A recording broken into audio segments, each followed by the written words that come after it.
Hello, and welcome to Kroll's Security Concepts podcast, the podcast where Kroll security experts discuss the more prevalent topics in today's risk environment.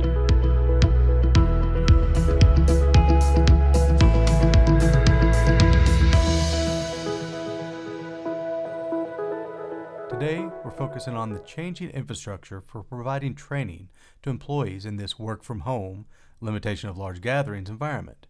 Today, we're bringing in special guests to discuss how we partner to bring the highest level of security training to our clients in a high-tech manner that we believe is best in class and exceedingly useful in today's environment. Kroll's always been heavily involved in the training of our customers' workforces, ranging from active assailant training to threat management team training to travel safety training. Kroll has worked with our clients to provide training that is integral to the overall security program and still greatly needed regardless of the working places or the travel frequency of our clients. Kroll has recently been teaming with a company that produces high-level training programs with an emphasis on the video-based programs and easy-to-digest and access training classes. Kroll's worked with Video Niche on providing training throughout the COVID-19 work environment, and we have found that deploying Kroll's knowledge and personnel with the video production and infrastructure capabilities provided by the Video Niche, we have been able to provide our clients with the exact type of training called for in today's changing business environment. My guest today is Pete Cronin.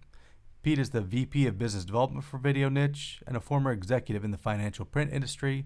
Prior to all of that, Pete spent 9 seasons in the NFL playing for the Seattle Seahawks and the Washington Redskins, our first Super Bowl champion on the podcast. Welcome to the podcast, Pete.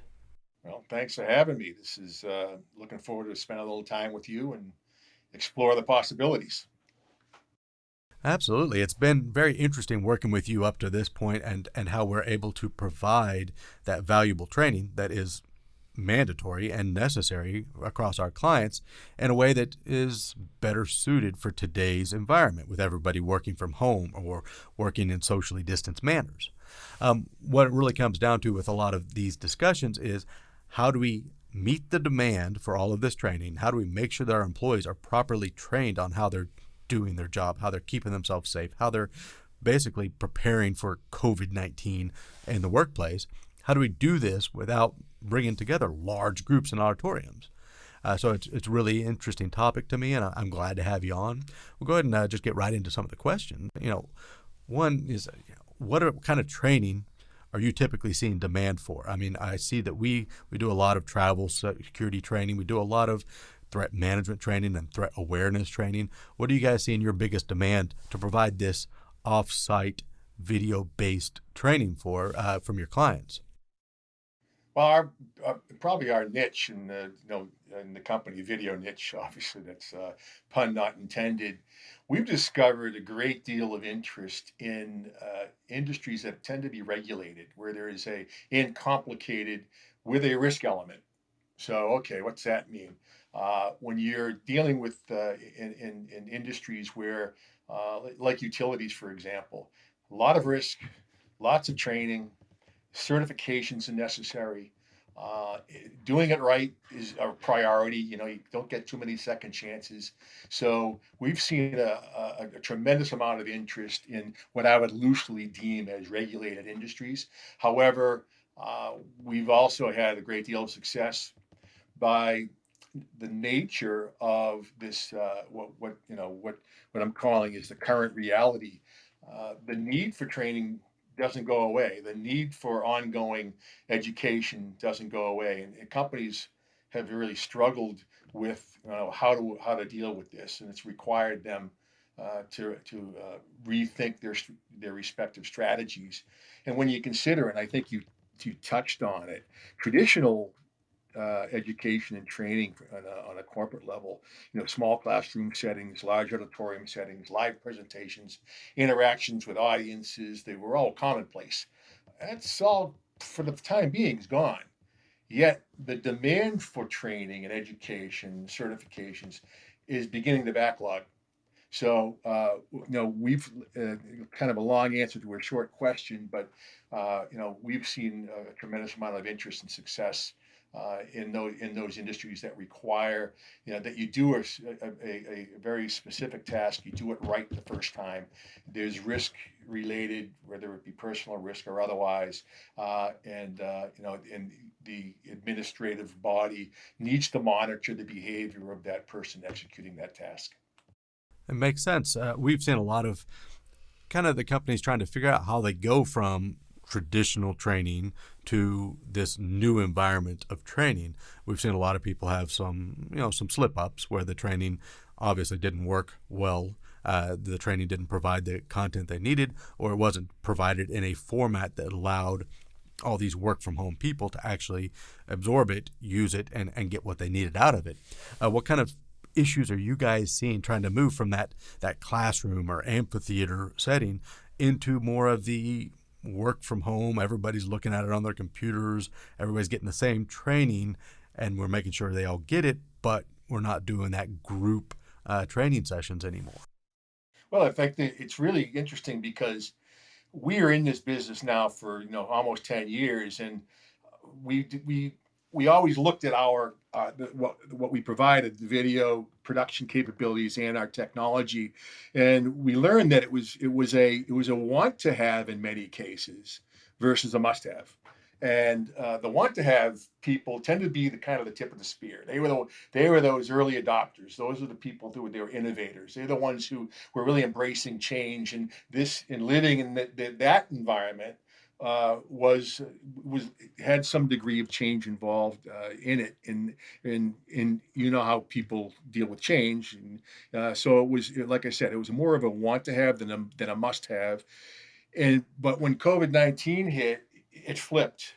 It turned from a want to have to an absolutely must have, and with it, the degree of interest that resulted as an integrated part of this current reality.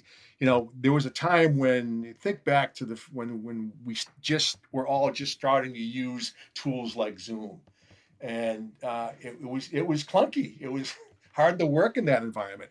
Well, everybody knows how to use Zoom now, or an equivalent technology. To call a virtual meeting was odd. It was again uncomfortable and clunky. Well, it's very commonplace now. So the environment has really forced this the need for a solution that, like the one that we provide, and as a result, people have become much more receptive to the differences between what was and what is, and they're also now realizing that the effectiveness of remote training using video as a primary medium is now beginning to show some pretty significant positive results, especially when it comes back to measuring the training that you're providing, and making sure that people are not only are getting the training, but they're retaining the information that they've been exposed to, and that there's the science behind of all this. There's in great part, when you do any kind of training, even the old-fashioned kind, it's really important that spaced repetition is incorporated, and all that is you learn something, and a couple of days later you're reminded of it, and a few more days later you're reminded again, and all this the technology that we provide, and the medium being video, allows companies to provide this spaced repetition strategy where retention levels, if not incorporated, drop to near zero uh, after about 60 days. But using the concept or the technique of spaced repetition, the retention level and recall elevates into the 80 percentile. So this is all science that backs up the behavior. And so the companies are finally realizing or seeing the benefits of having this type of a strategy using this type of a technique. Yeah, we've kind of figured this out pretty early in the process that the content is what really works and allows the training to be absorbed and be useful. We see all the different types of training. We see the training with the little cartoon characters talking about how bad cyber attacks can be.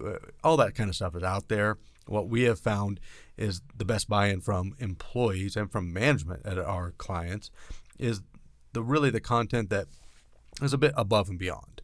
People come to Kroll for the best, and when we're giving them the best, it requires that we have something that's a little bit more than your standard, what people have gotten used to for their certifications and the different trainings that they might have gotten. They want to see something that's a little bit more interesting, and that's where I think I've seen a lot on your part in some of the ones that we worked on with you, where you use everything from green screen and put people on location where they're actually talking in the location of the people's offices, those kind of things, that I think makes a lot of sense. I think when I'm watching these things and I see something that actually brings interest to me, I'll pay more attention, and that's really what it comes down to. As the content happens, what do you guys really bring to the table when it comes to valuable content and really keeping the people involved and watching and paying attention? Well, I think you said a mouthful right there. If you make it interesting, people will learn. That's a quote from Orson Welles. If you make it interesting, and he was a movie producer, make it interesting. People are going to learn. They're going to pay attention. So that's the doorway to using video content as a educational tool. But we say content is king. It's all about the content. So that little statement there can be kind of intimidating for a company who's never had to create content. Well, how the heck do I get content? Where do I go to find it? What are my options? And there are basically, there are three basic options. You create, you partner, or you purchase. And each one of them brings in a whole element of, learning. And so whichever path you choose, it could be any combination of the three, but whichever path you choose, it's always good to have a smart partner in your corner. And that's how we try to position ourselves as a smart partner, help the company determine which path they want to follow. And again, they're not exclusive. Simple on a create standpoint, identify subject of interest, start small, one brick at a time, so to speak. Commit the appropriate resources to its creation. Now, this requires a conversation, a dialogue. What are we going to need to put this thing all together? Because you're talking about scripts, you're talking about talent, you're talking about equipment, you're talking about editing. There's some complexity to it. Most companies don't have these capabilities in-house, but many of them are willing to develop them. Flexibility in future editing on core content is critical, because once in a digital form, you can do a lot of things with stuff. So you're not limited to it is what it is. You can clean it up. You can edit content that you may not be satisfied with and add and subtract as you deem is necessary. Alternative number two, partner and engage a professional production company like us, like Video Niche, that provides what's needed to produce a high quality product. So you still need to commit resources and individuals and a responsible party, somebody in an authoritative position who basically mandates the execution of this part of the strategy. It's not something you just start and just walk away from. It requires a commitment from all parties. But find a partner that's going to work within the budgetary constraint. Then, of course, proper planning, compartmentalizing content so you can piece it together like a recipe so that you get the quality you're looking for without having to endure additional time and cost if not necessary. The only drawback is production can be costly. It would require COVID-19 safety protocol. This reality we're in right now. You need a consideration to all of that, which tends to add some level of complexity, some level of additional time, and some level of additional cost. And the third option is to buy. And there is a lot of content out there right now that you can buy off the shelf, offering a broad range of subjects that you can purchase from. And it sounds really easy. The drawback is they tend to be expensive, also highly structured, and they may not be exactly what you're looking for. And in many cases, if you attempt to edit that content, copyright restrictions prevent you to customize it to meet your needs. So you may not in many cases have an editing option. So you've got some full range there, but it really is one size does not fit all feet. But you pick which one you want, and we're in a company that's in a position to provide any and all of the above. Yeah, when you bring up the idea of being able to go back and edit it, we see far too many corporations that have training materials that are outdated, that are really outdated based on what they do and what today's environment is. So the ability to go in there and edit that out when you talk about working with a partner or doing it in house makes a lot of sense to me.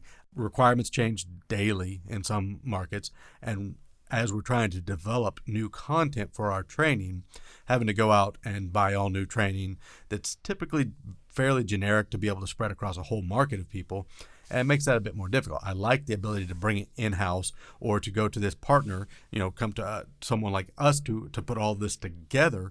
It makes a lot of sense to me because it allows you to, with the right technology that you guys provide, go in and do another green screen and just put the person on the new location or put the person in different areas or have them redo a certain part and put it right in there.